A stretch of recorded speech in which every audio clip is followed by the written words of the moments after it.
Hello and welcome to AP Comparative Government and Politics. Today we're going to be talking about political culture and participation. As always, there is a note guide in the show notes if you would like to use it to follow along. I'm going to start by talking about two main concepts. One is political culture and the other is social capital.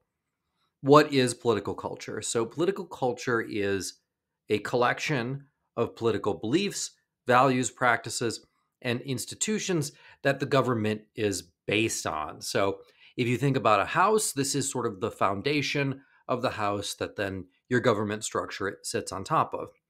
Now, for example, if a society values individualism, then what you would expect to see is a government that reflects that value in a structured way. Maybe it provides for a free market economy for its political situation. On the other hand, if you have a government and a political culture that really values equality, then you're much more likely to find a communist command style government.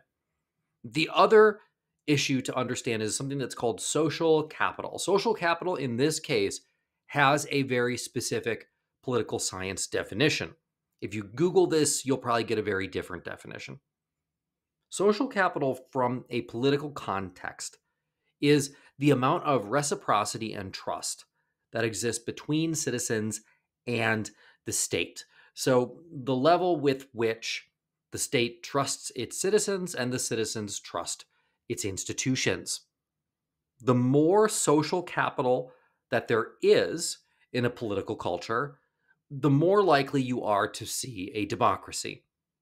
The less social capital there is, so the less that the state trusts the citizens, the more likely it is that you will have an authoritarian style government. So, this is a term that you can definitely use when you're doing a compare and contrast on the compare and contrast essay on the AP test. Now, let's talk about types of political culture. The first, I want to point out that political cultures are constantly changing. So, there's a lot of opportunity to move from one of these categories to the other. But in general, there are two broad types of political culture. There's what's called consensual political culture, and you can kind of see the word consent in there.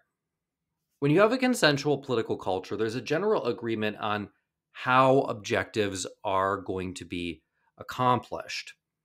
And there's also a general acceptance of both legitimacy and or the regime and solutions to major problems. So I kind of like to think of it this way, where if it's a consensual political culture, that everyone's kind of on the same page.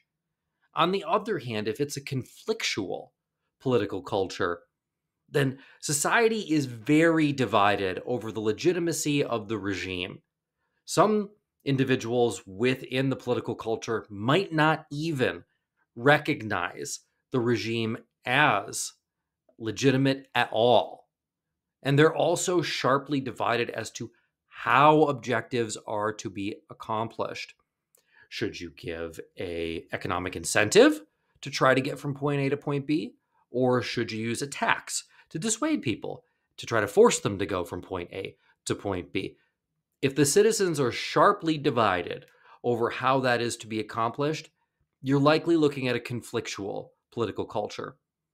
Right now, the United States is probably moving more in the direction of a conflictual political culture, but that doesn't mean that that can't change, because as I mentioned at the beginning, political cultures are constantly changing. Next, I want to talk about political ideologies. And this is something that I'm going to get more into in later lectures, but just to kind of get our terms and our definitions down. Let's start with number one, liberalism. Now, I have to start, and I mentioned this last time, but I have to start by saying this is not United States liberal political ideology. It doesn't have anything to do with the liberal conservative dichotomy that's presently in the United States. Okay. You have to divorce that term from its otherwise normal day to day usage in the United States. Liberalism means putting an emphasis on individual political and economic freedom. You can see the word liberty in there. That's the key word that you want to focus on. Liberalism maximizes freedom for all. Liberals believe that citizens have the right to disagree with their government. Now, this is very different from number two, communism. Communism values equality over freedom. It rejects the idea that personal freedom will ensure prosperity for the majority of people. Individual liberties, especially when it comes to economics and property ownership, must give way to the needs of society as a whole. Number three, socialism, is really a hybrid of one and two. It's kind of the Goldilocks. Not too liberal, not too communist. It shares the value of equality that a communist would have, but the need for individual liberty, like a liberal would say. It accepts some ownership of private property, businesses, so on and so forth, and at least the idea of the free market. But socialists tend to believe that the state should play a major role in regulating the economy to provide benefits for all.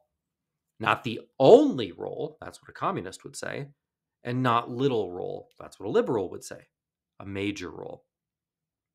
And number four is fascism. Fascism is obviously an authoritarian style of government. Like communism, it devalues personal freedom, but that's really the only way that those two have anything in common, because fascism absolutely rejects the idea of equality. Fascists believe the state has the responsibility to mold itself in whatever way is necessary to eliminate obstacles to get whatever it wants. Obviously, the biggest example of a fascist state from the 20th century is Nazi Germany. And the last one is religious. Now, many states have some concept of a separation of church and state. However, even in those countries, you can have religious political ideology because religious beliefs can often serve as the basis for major interest groups.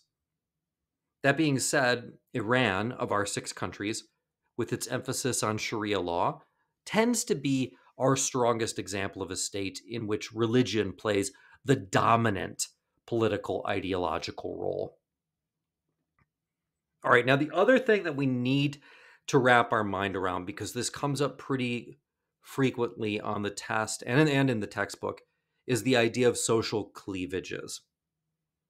A social cleavage is a division in society, but it's not based on politics per se. In other words, we're looking at social divisions that weren't created by politics. There are really 4 main ones. The fifth, as we'll see, is not really its own category. There's social class. People can have social divisions based on the amount of wealth that they have. There's ethnic social cleavages. Those are based on cultural identities that you might have.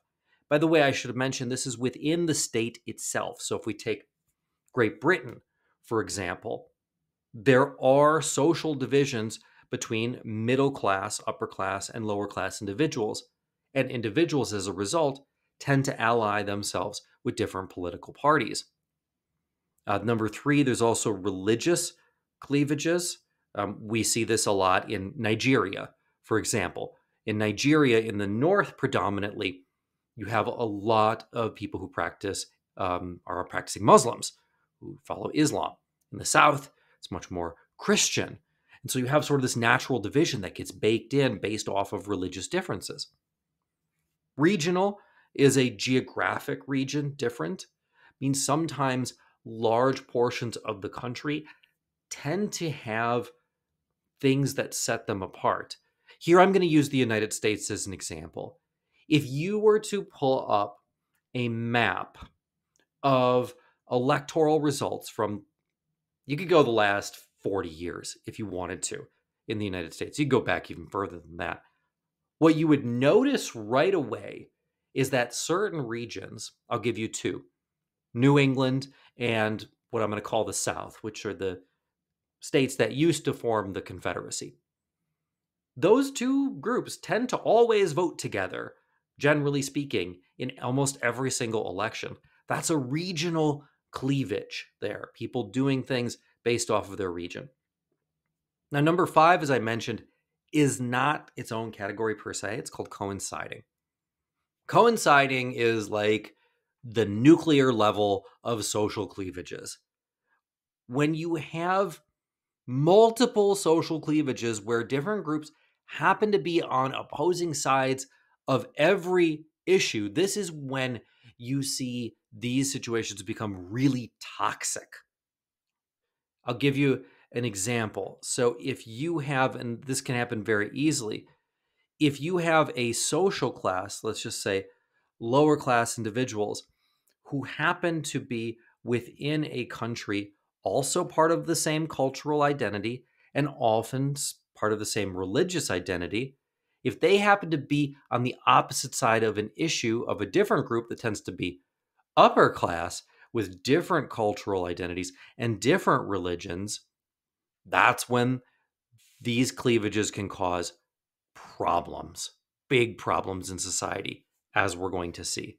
But those are the ones to know for right now.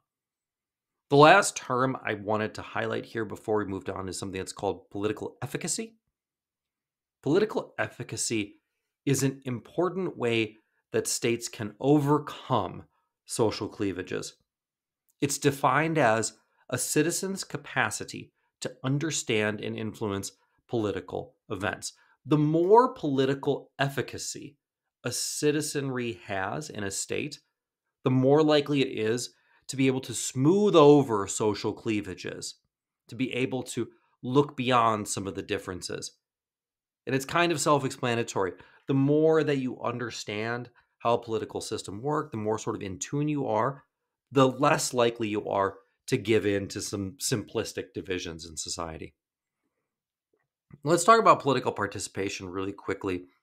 Political participation is oftentimes only highlighted in democratic governments, but in terms of authoritarian governments, it's more what is called subject activities. In authoritarian governments, these are activities, they might be military participation, they might be participating in some sort of a patriotism festival. These are required activities, but that's how the citizenry usually shows its political participation. Because, of course, there's often little to no voting, or at least voting that means anything.